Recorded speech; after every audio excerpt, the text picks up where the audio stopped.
So I woke up at 1 o'clock in the morning from my subconscious solving problems for my clients. Does that ever happen to you guys? So what happened was I went to sleep thinking, how am I going to convey what the true problem is for people with regard to their weight and health and all of that kind of stuff. There's like the subconscious reasons why we don't get where we want to go. And at 1 o'clock in the morning, my subconscious woke me up to give me the answer. So here it is, and tell me if this resonates. Tell me if you can relate to any of this.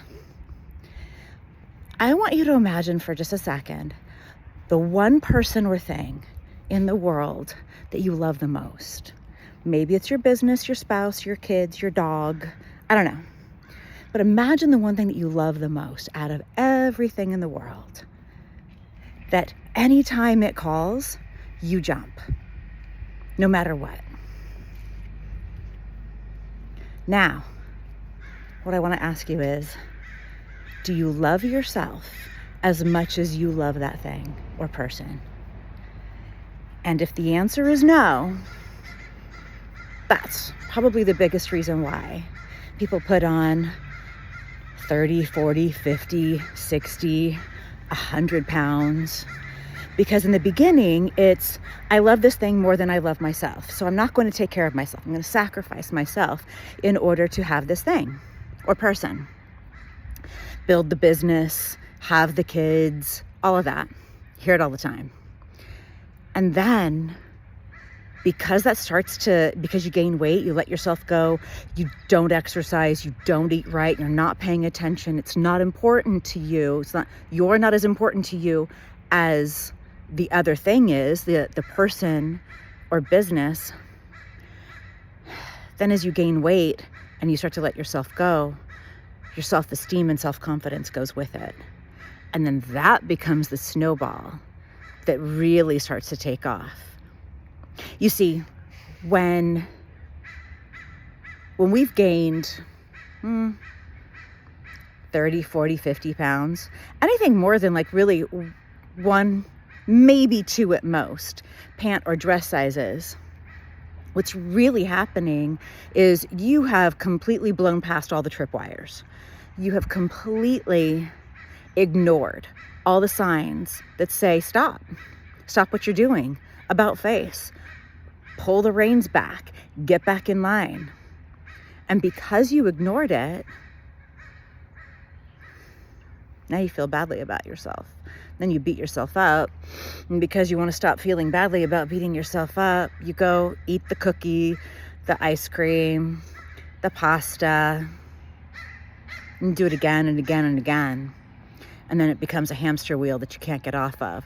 And then you wake up one day and realize, gosh, I got to get this in check.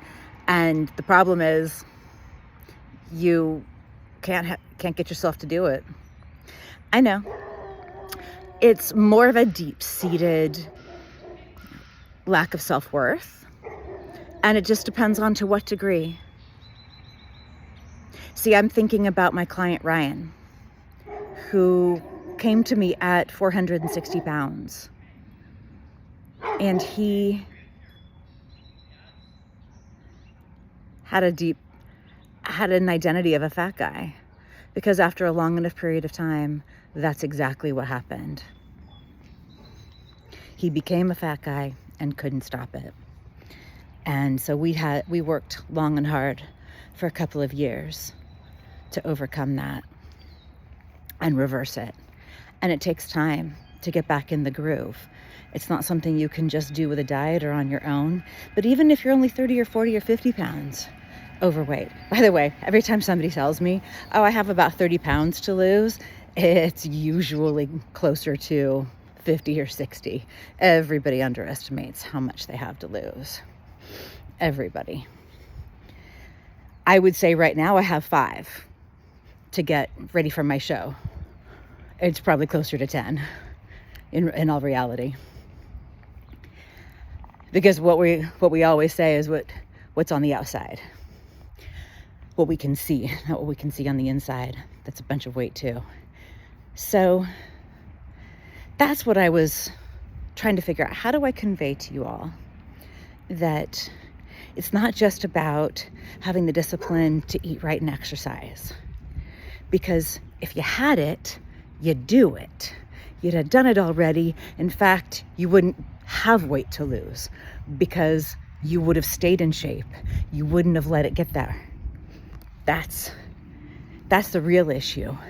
Why did you let it go? Why did it seem to be okay to begin with? And that is what we need to fix.